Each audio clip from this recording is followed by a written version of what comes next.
Let's read Cicero's Pro Calio, chapter 59. And what have we done? We've skipped from 47 to 59 without reading the stuff in the middle. That's partly because of clarity and partly because we have to skip a little bit to stay within a reasonable amount of words for our semester's learning.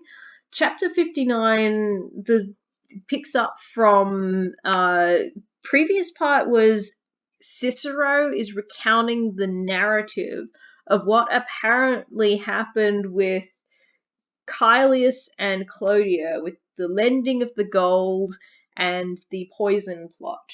And the way he writes it in those chapters is quite entertaining if you're quick at reading Latin. It's quite entertaining, but it's also deliberately crafted to make it seem absurd, unlikely, and just a little bit plain out confusing and silly, which makes it a bit hard to really appreciate in the high school context.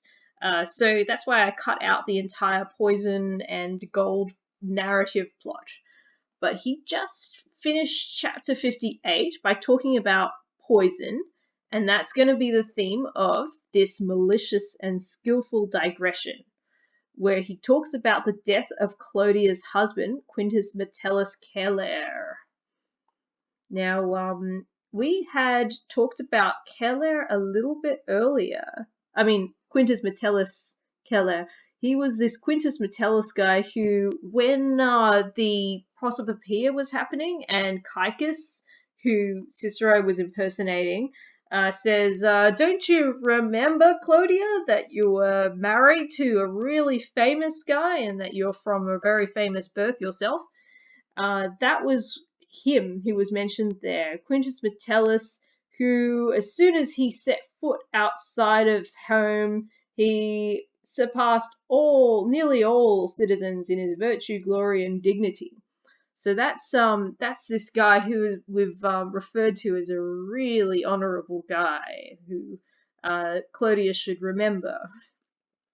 Now, the other thing about Metellus is that he died in suspicious circumstances. He died pretty suddenly, and so there were rumors that possibly his wife Clodia may have poisoned him. Rumors that had never been proven, but rumors have persisted.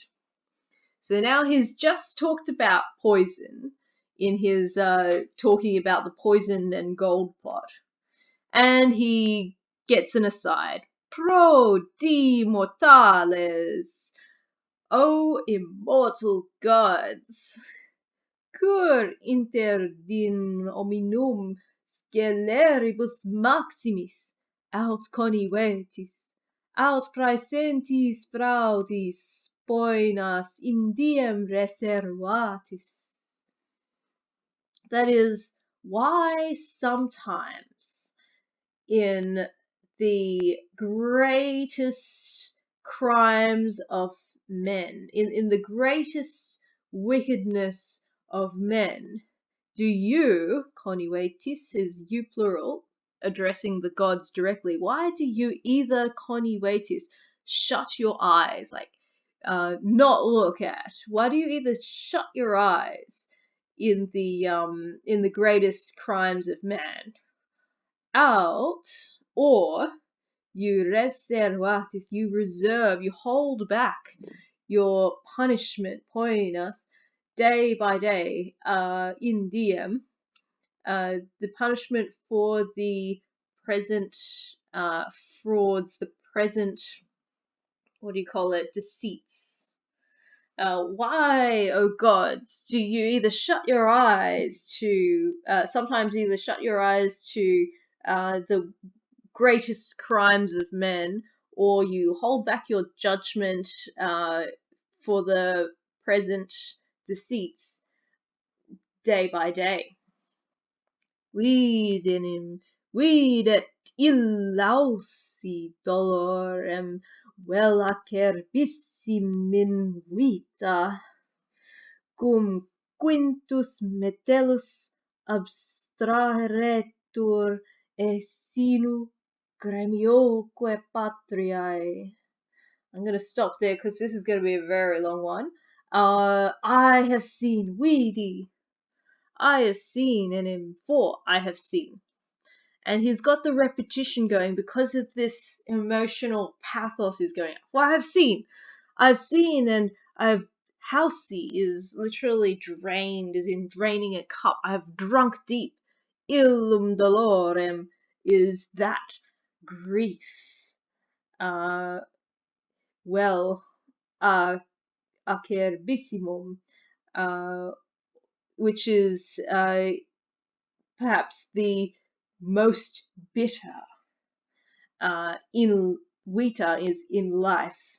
I've drunk deep that that possibly most bitterest grief in life when Quintus Metellus was snatched away from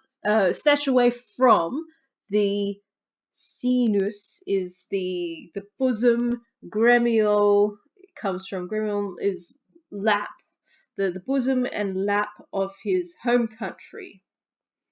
So that is talking about the death of Metellus. I've experienced the worst pain, which is the grief over the death of Metellus. Cum quille vir qui se natuic imperio putavit, tertio die postquam in curia, quam in rostris, quam in republica floruisset. I'm going to stop there for a moment. Cumque is like, and when that man who, say natum, whenever you see say, be suspicious and think it's probably going to be maybe indirect statement. Who, him to be born for this empire thought. Who thought that he, so I've added a that, and then say would become he, who thought that he. Natum is missing an esse, that he had been born, huic imperio, for this command, for this empire, for this rule. So that man who thought he had been born for this state of command, tertio die, on the third day after he floruisset, had flourished or had been at his prime in curia, in the Senate House. Quam in rostris is on the speaker's platform. Quam in republica, in the republic. So on the third day after he'd been very much alive, had been at his prime in the Senate House, speaker's platform, and republic. That is 1, 2, 3. That's definitely a tricolon. Integerrimaitate optimo habitu, maximis viribus, eriperetur indignissime bonis omnibus ad universae civitate. That is, let's go back to where we had ended up with. We've got another tricolon. Integerrimaitate is with the most strong age. So being of a very sound age. So not a decrepit old man he was. Being of a sound age, very sound age. Being of the best habitus is, you could say habit or condition. So like being in the best condition, and having the greatest strength, like being with the greatest strength. All of these are ablatives, and that's 1, 2, 3. Tricolon. He was snatched away. Who was snatched away, like that man who thought it was there, on the third day after he had flourished in the Senate House, speaker's platform, and in the Republic, being of the soundest age, the best condition, and the greatest strength, was snatched away. Indignissime bonis omnibus, most unworthily, It's still describing being snatched away. Bonis omnibus, ablative, separation from all good people. It should be a masculine plural, all good men. He was snatched away from all good men, atque universae civitati, and from civitati is ablative. Universae looks like it's genitive. That's from the city, the whole city it should be. I need to look up why is it I rather than are. But yeah, the overall meaning is that he gets snatched away from all good men and from the whole city. And now we've got that note on the third day after he had been very much alive. You could translate it as the third day or the second day, depending on how that makes sense to you in English. In Roman times, let me give an example: Friday, Saturday, Sunday. Saturday is the second day after Friday. Sunday is the third day after Friday.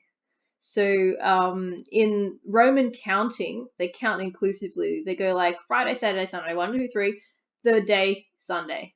And so that's why, like, to us, it would be Sunday is just 2 days later than Friday. But to the Romans, that's the third day. And that's also the explanation for why Good Friday is the traditional time for when you'd say that Jesus was crucified. He was then raised on Sunday. The Easter Sunday is celebrated. And that is counting, it's the third day in the Roman and also the Aramaic, the Hebrew culture. But in English, we would maybe prefer to say the second day. But just know that that's the case. Third day is counting inclusively.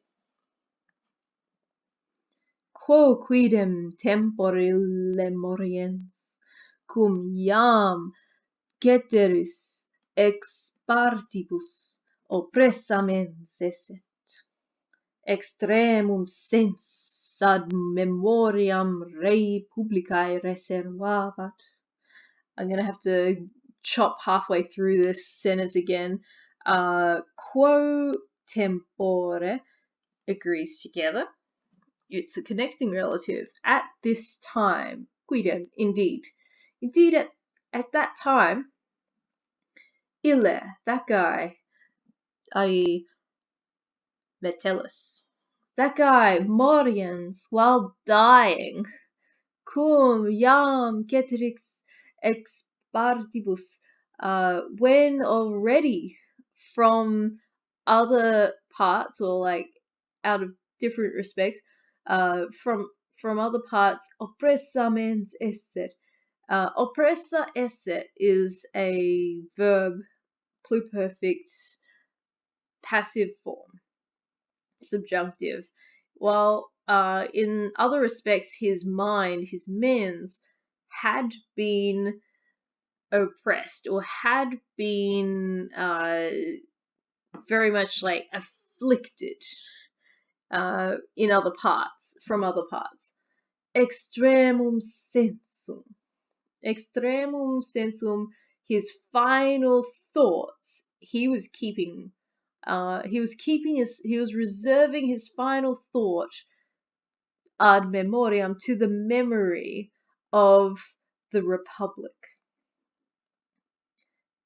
And then cum mintuens flentem significabat interruptis ac morientibus vocibus quantin penderet procella mihi, quanta tempestas civitati, et cum parietem saepe feriens, eum qui cum quinto catulo fuerat, ei communis crebro catulum, saepe me, saepissime rem publicam nominabat, ut non tam se mori, quam spoliari suo praesidio cum patriam tum etiam me doleret.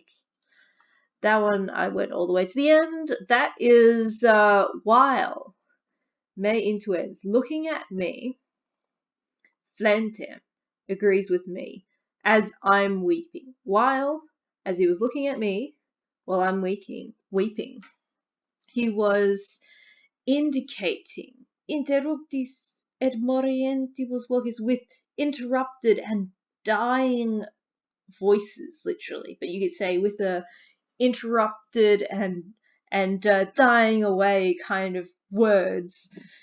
He was signifying quanta progella, how great a storm was impending or was hanging over for me, and how great a tempest. Tempestus also means storm. I just need a second word for storm in English. How big of a tempest was hanging over the city.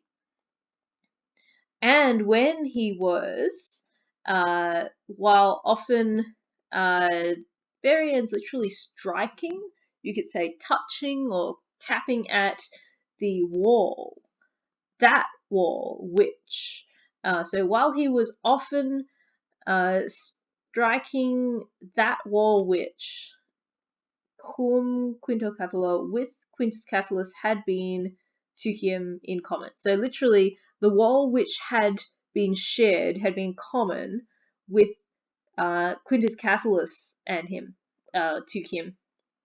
The wall which he had in common with Quintus Catulus, he often, or like repeatedly, was naming Catulus, and often naming me, and very often naming the Republic. That's another tricolon. He's really laying on the tricolons here. 1, 2, 3. It's a very elegant and elevated speech here, expressing his grief. Ut non tam, that with the result that he was naming all these people heroes of the Republic and the Republic itself, with the result that doleret, he grieved, non tam se mori, not so much, he did not grieve as much that he was dying. He didn't grieve his death as much as spoliari is literally to be deprived, to be robbed of. And the subject of that is cum patriam tum etiam me. Cum tum makes a phrase together which is both and, or at the same time, both and I'll go with though. It wasn't so much him dying that grieved him, but both the fact that both the fatherland and also me were getting robbed of suo praesidio, his protection against that growing storm.